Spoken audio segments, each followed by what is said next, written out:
Film kali ini menceritakan tentang pria yang pekerjaannya sebagai stuntman, tapi ternyata selain pekerjaan halalnya, dia memiliki pekerjaan sampingan yaitu membantu orang-orang untuk mencuri. Dia akan jadi pengemudi yang akan membawa para pencuri itu selamat dari kejaran polisi. Awalnya semuanya baik-baik saja, sampai pada titik dia jatuh cinta kepada wanita yang memiliki suami. Sejak hari itu dia harus menghadapi mafia yang berbahaya. Penasaran kan? Pemeran di film ini ada Ryan Gosling, Carey Mulligan, Bryan Cranston, Albert Brooks, dan masih banyak lagi. Nggak usah lama-lama, kalau suka sama channel ini jangan lupa subscribe-nya ya. Terima kasih. Oke deh, ini dia Drive. Sepanjang film ini kita memang tidak diberitahu nama dan asal-usul si pria ini. Karena pemeran prianya bernama Ryan Gosling, kita panggil saja dia Ryan. Ryan ini sedang melakukan transaksi dengan penjahat dalam misi melarikan diri dari aksi pencurian. Singkat cerita, para penjahat ini berhasil menjalankan misinya. Kini, tinggal tugas Ryan untuk melarikan diri. Ryan ini sangat cerdik, dia bisa mengelabui polisi dan melarikan diri dengan lancarnya.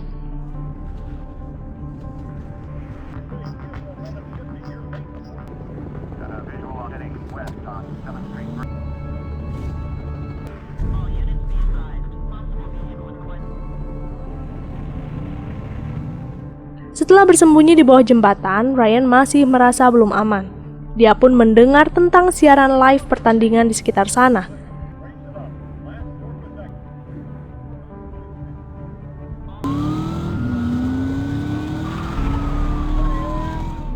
Ryan pergi ke sana dan berbaur dengan supporter yang baru saja selesai menonton pertandingan.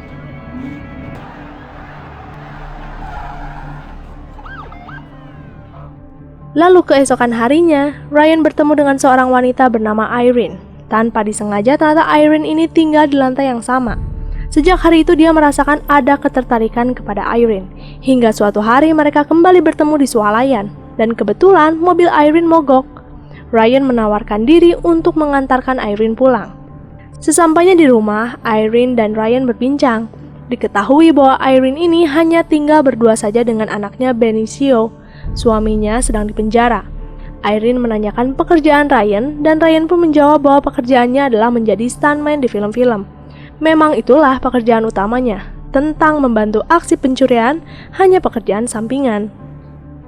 Scene pun berpindah ke suatu restoran. Di sana ada Shannon yang merupakan pemilik bengkel di mana Ryan bekerja dan Bernie Rose seorang mafia. Shannon sedang membicarakan rencananya membuat sebuah tim balapan. Dia ingin membangun perlahan-lahan.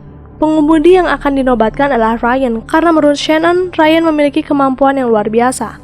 Di tengah perbincangan, datang Nino yang merupakan partner Bernie Rose. Untuk mempersingkat perbincangan, Bernie pun meminta Shannon menunjukkan kemampuan Ryan.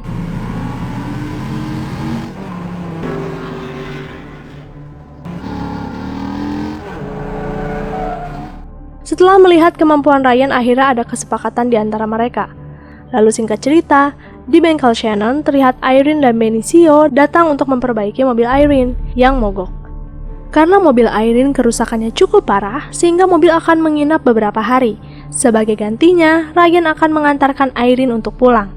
Tentu saja itu hal yang menguntungkan untuk Ryan. Sebelum pulang, Ryan bahkan mengajak Irene dan Benicio mendatangi tempat yang menyenangkan.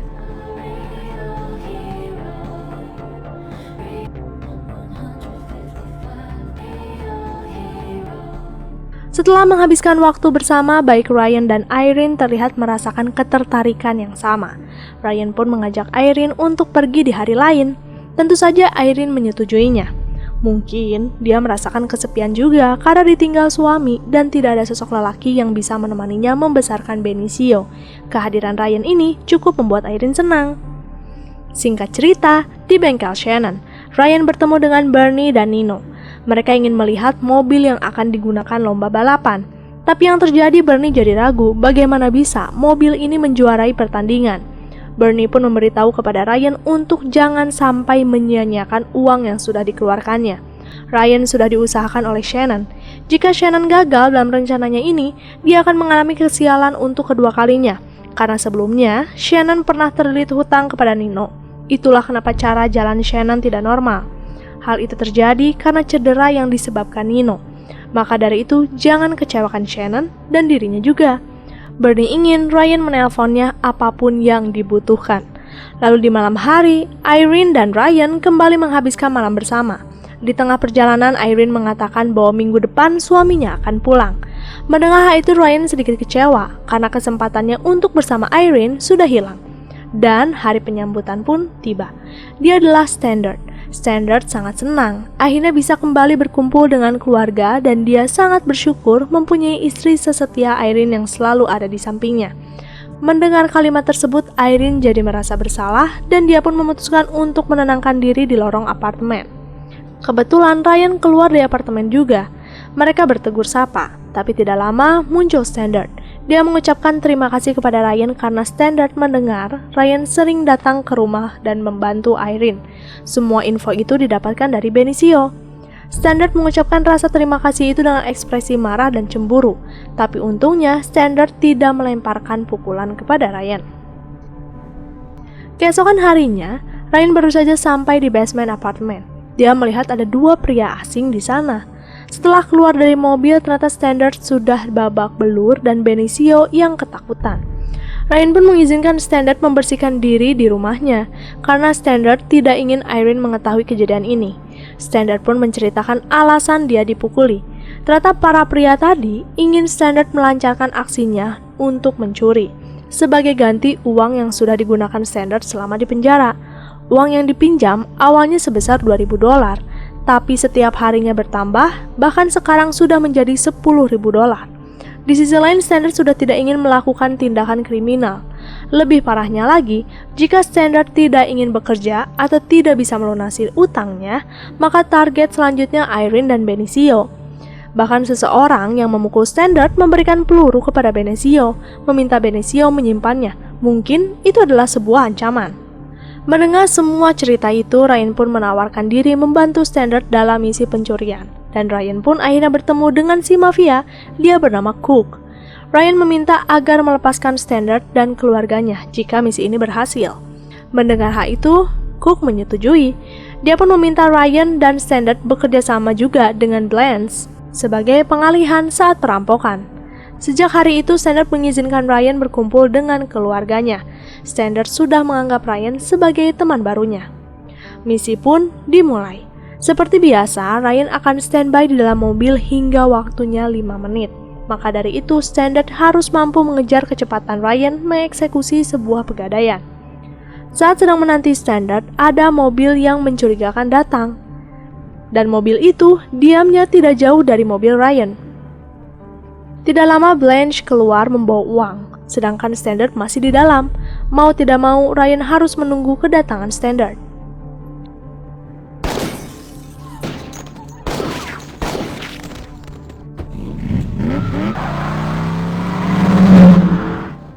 Ryan terpaksa meninggalkan Standard. Mobil yang mencurigakan tadi di parkiran mengikuti Ryan juga dari belakang, dan kejar-kejaran pun dimulai.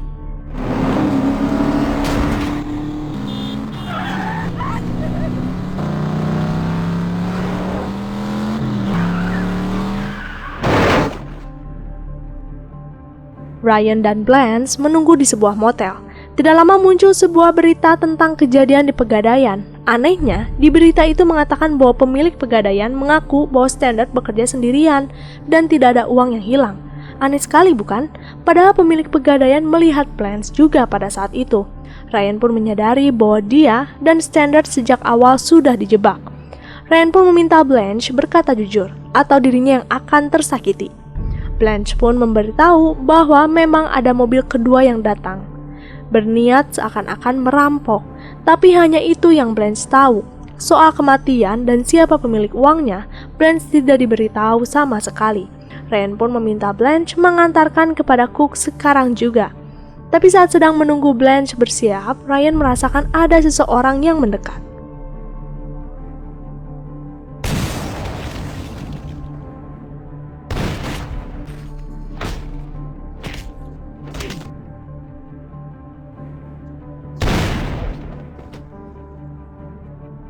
Ryan pun kembali ke bengkel, mengobati lukanya dan menceritakan apa yang sudah terjadi kepada Shannon. Shannon pun akan meminta bantuan kepada Bernie untuk mencari keberadaan Cook. Singkat cerita, Ryan akhirnya bisa menemukan lokasi Cook. Dia langsung mengancam Cook, menanyai siapa pemilik uang ini sebenarnya. Dan Cook pun menjawab bahwa yang memiliki uang ini ternyata Nino. Ryan pun meminta untuk disambungkan komunikasi dengan Nino. Di sana Nino masih belum tahu bahwa yang dihadapi adalah Ryan. Ryan pun mengatakan ingin bertemu di suatu tempat dan dia akan memberikan uang miliknya, asalkan Nino melepaskan masalah ke depannya. Setelah menyetujui bertemu di suatu tempat, Nino malah memerintahkan anak buahnya mencari informasi mengenai partner standard ini. Lalu di scene ini, Ryan mendatangi apartemen Irene, bermaksud untuk menceritakan tentang semua yang sudah terjadi. Dan Ryan berniat memberikan uang curian yang masih ada di tangannya ke tangan Irene. Ryan meminta Irene pindah dari kota ini bersamanya. Tentu saja Irene menolak. Di tengah perdebatan, lift terbuka, dan betapa mengejutkannya, Ryan menemukan pistol di dalam jas pria itu. Ryan menebak bahwa dia adalah anak buah Nino.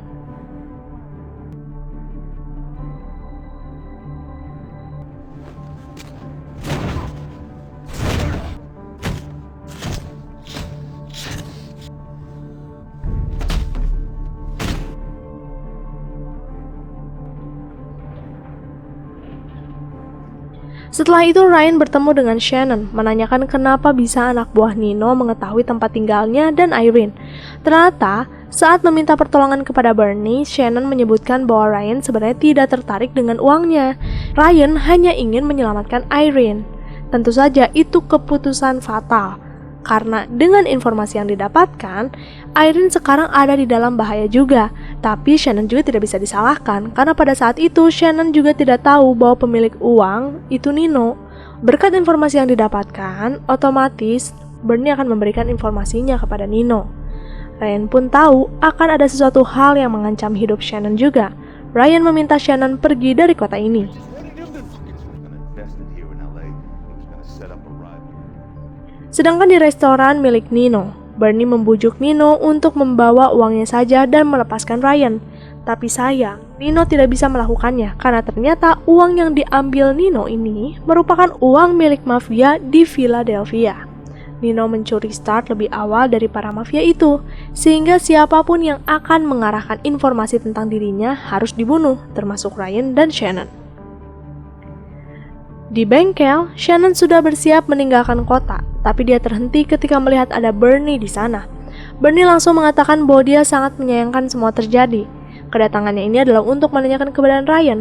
Apa yang terjadi dengan Nino kini berkaitan juga dengannya, karena Nino adalah partner Bernie. Bernie tidak ingin namanya ikut terseret jika Nino dalam bahaya juga. Maka dari itu, dia harus menghabisi Ryan.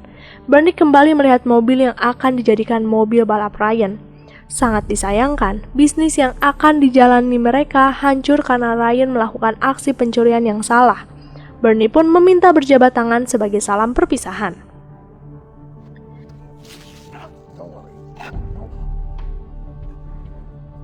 Setelah beberapa lama Ryan datang ke bengkel. Dia sangat sedih mengetahui pria yang selama ini dekat dengannya sudah meregang nyawa. Dia semakin kesal dengan semua tindakan Nino, dan Ryan pun memutuskan datang ke restoran milik Nino, menggunakan masker wajah yang sering dia gunakan saat melakukan pekerjaan stuntman.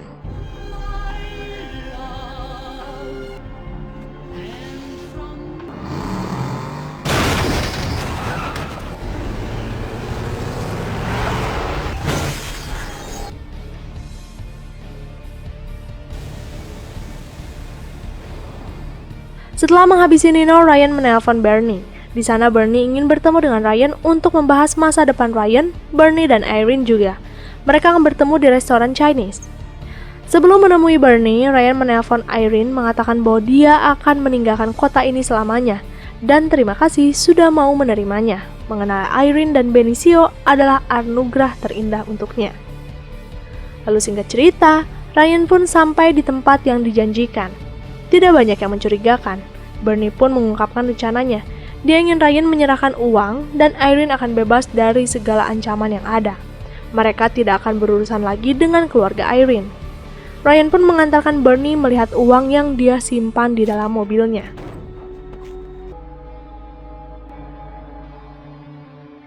Untungnya, Ryan menyiapkan rencana lainnya. Dia berhasil menaklukkan Bernie.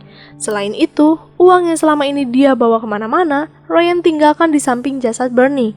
Karena memang sejak awal, Ryan tidak berniat membawa uang Bernie. Dan Ryan pun meninggalkan kota. Tamat. Gak heran ratingnya cukup besar. Aku suka pemeran utamanya yang hebat tapi kalem kayak gini. Lebih menunjukkan kemampuannya. Misterius gimana gitu. Tapi bodohnya ada ya orang bantuin lunasin hutang suami dari orang yang dicintai demi membahagiakan kekasih hatinya. Intinya semua masalah ini muncul karena cinta. Aduh, rumit. Sampai jumpa lagi di video Maur's cerita selanjutnya. Kalau suka sama channel ini, support dengan cara subscribe, like, dan komen. Kasih tahu juga teman-teman kalian para pecinta film dengan cara share. Sampai jumpa lagi ya. Bye-bye.